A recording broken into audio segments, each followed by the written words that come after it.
Depersonalization update. I've got a few minutes to record this because my battery is low on my camera. I did a video just around a year ago, something like that, talking about depersonalization, how to cure it, and it wasn't me saying I was cured, but that I'd watched a load of videos at the time, and it seemed the only way people got better was by accepting the depersonalization, the weird feelings of like fucking zoned out all the time, and just don't pay attention, don't feed into the worry. And while I think that is true, it's not enough to get better on its own if that's the only... I mean, it might be for a few people, but a lot of us are living outside of what we want to be doing. For example, if I'm bored all day at work, which I normally am, my mind has time to, go to dark places, or when I'm bored and I'm stressed out, I'm not exactly thinking about unicorns and rainbows. I'm thinking, God, I still feel like fucked up in the head, like what is wrong with me? Although it is very helpful to actually have a label for this and realise that there are a lot of other people going through it, you still feel really isolated, and that's just obviously part of it, feeling so detached from your surroundings. And so I'm so determined to get better this year. I've talked about chronic fatigue. I think it all feeds into one another because the anxiety, the depersonalization causes a lot of stress for me. And so I think that's going to stop me getting better, because you can either be in the parasympathetic healing state or the sympathetic body state where you are just stressed. No recovery is going to happen.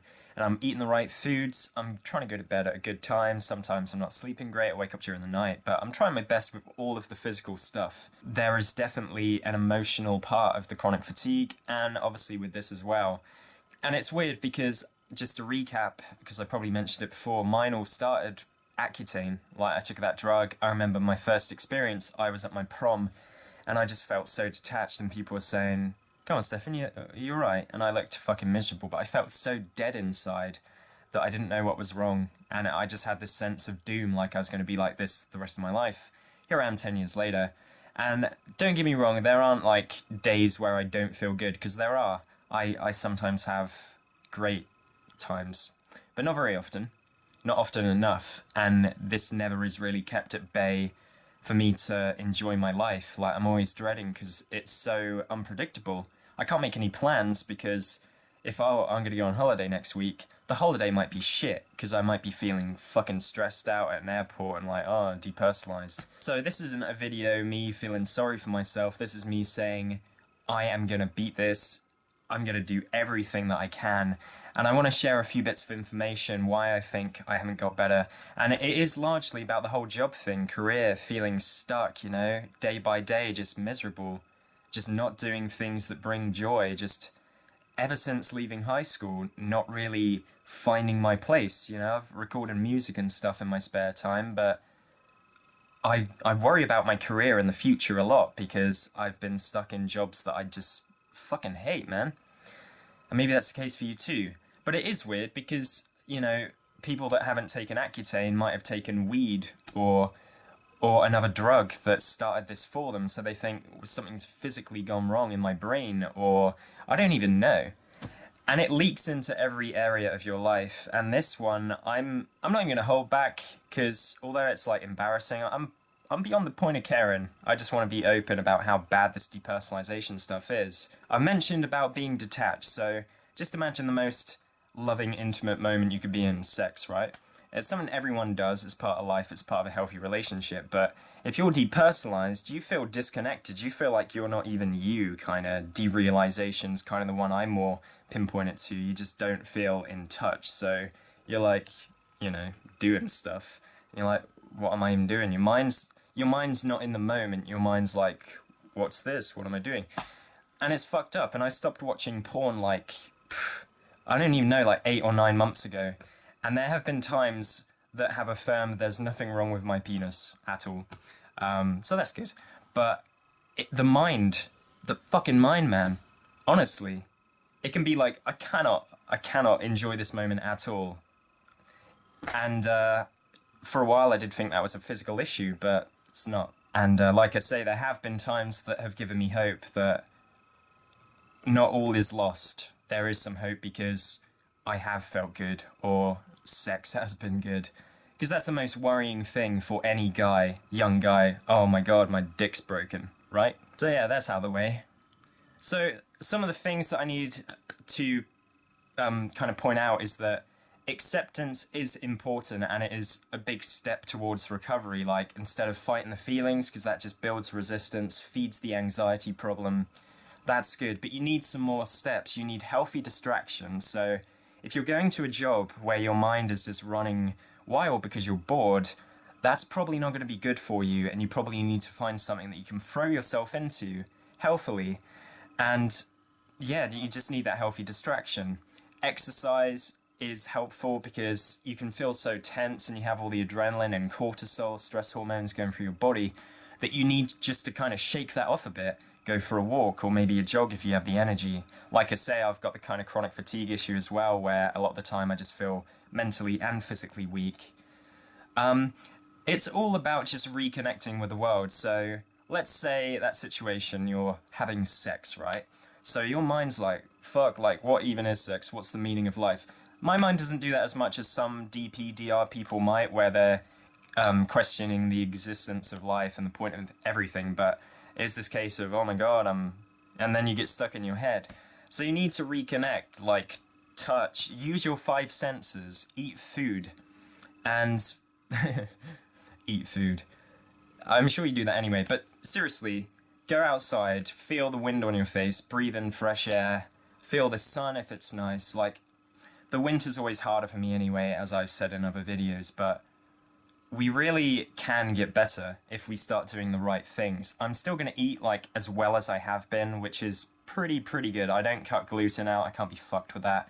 Like, none of this shit started because I had gluten in my diet. I used to eat like crap, and I eat so much better than most people I know. I've kind of given up on the idea, just going to the chronic fatigue stuff, that it's all about the physical. And I think one of the reasons DP starts, for a lot of people, it's like they're coming back from war and they've seen horrific shit. And I've seen horrible animal abuse videos, although this started like, I don't even know, it was like 10 years ago, but I think it got bad a few years after Accutane, to be honest. It is a case that you just can't deal with whatever's going on in your life. I think there's maybe something traumatic, which some people will question because they're like, well, I took weed, that was the triggering point. I took Accutane, that's a fucking triggering point. But there's this guy called Harris Harrington, which almost seems like a fake name. He's quite big on DPDR, he's made a load of videos, you've probably seen him if you're watching this and you've done your research before. He's got a program that's $90, which, or like $98, which I don't think is that much money, but is the guy genuine? He's been making videos on DP for 6 years, so you kind of think, why would anyone do that if they, you know, they'd have something better to do? They'd try it for a year and go, right, I'm going to scam some people, because there are some people like that in the world. 6 years later, he's still doing them. Thing I question is his older videos. He used to charge like $300 for his program, and I think that's, like, if I got better from this, I would probably write a book, £4, buy it. But to rip people off who you know are going through what you allegedly went through yourself, that seems kind of fucked up to me. And he's disabled all the likes and comments on his older videos, but his newer videos, they get a lot of likes, like people, and he seems genuine. He does seem quite genuine, but then he is trying to sell this product, which again makes me question it a bit. There's this other website called dpmanual.com or co.uk, whatever, and they're trying to sell you an ebook for $40, which isn't that much money again, it's like £30. You get an audio recording of it as well. But, I mean, I've read the book, what's it called? At Last a Life by Paul David, which I've talked about a few times, and that has chapters on depersonalization and talks a lot about the anxiety connection and how it is just that you're focusing too much and worrying too much, and that feeds into it. So I don't think there's necessarily any magic cure, but one of the things that Harris says is that you need to bring up stuff that happened before. And he talks about parents. He says, he just keeps talking about parents as if your parents are to blame for this. And one time when I was in like therapy or seeing a counsellor, and they started questioning about my past, they said, what was your relationship like with your dad? I'm like, well, my mum and dad divorced when I was 11 years old, so he moved to Spain for a few years at one point. I don't see him that much, but I really don't think that's the issue at all. This all started because of Accutane. But maybe I do have to question that a bit. Like, my dad wasn't really there for me that much. I didn't have a father figure. And I never really thought that was a problem. I just didn't really care that much because I thought rationally, there's a lot of people who have divorced parents, and dads are typically the ones to make least effort out of the two parents. So that never seemed like a main issue, but to be honest, like my stepdad, I like him a lot. He's a really nice guy, he's called Dave, but he's not my dad, so I don't really have a father figure. I see my dad like 3 or 4 times a year, just for a meal for like an hour or two, and that's it. And I feel like I don't know my dad, but again, is that really why I would be like this? Maybe. Maybe it's part of it.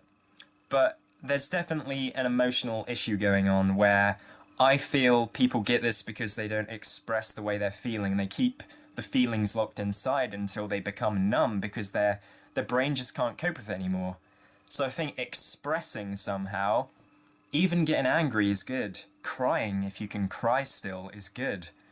Getting a notepad and just thinking about some of the stuff that's happened to you since the day you were born. Were you bullied in school? What's gone wrong?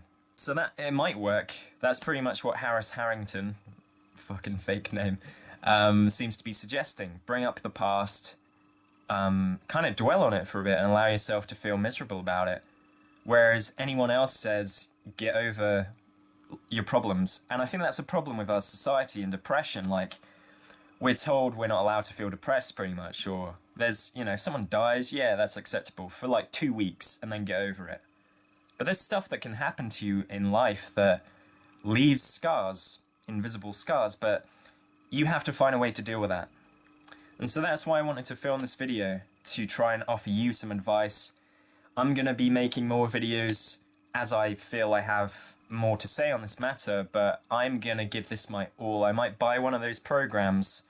The DP manual is £30. If it's just stuff I've read before, it's £30. I don't even give a fuck anymore. Pride is gone.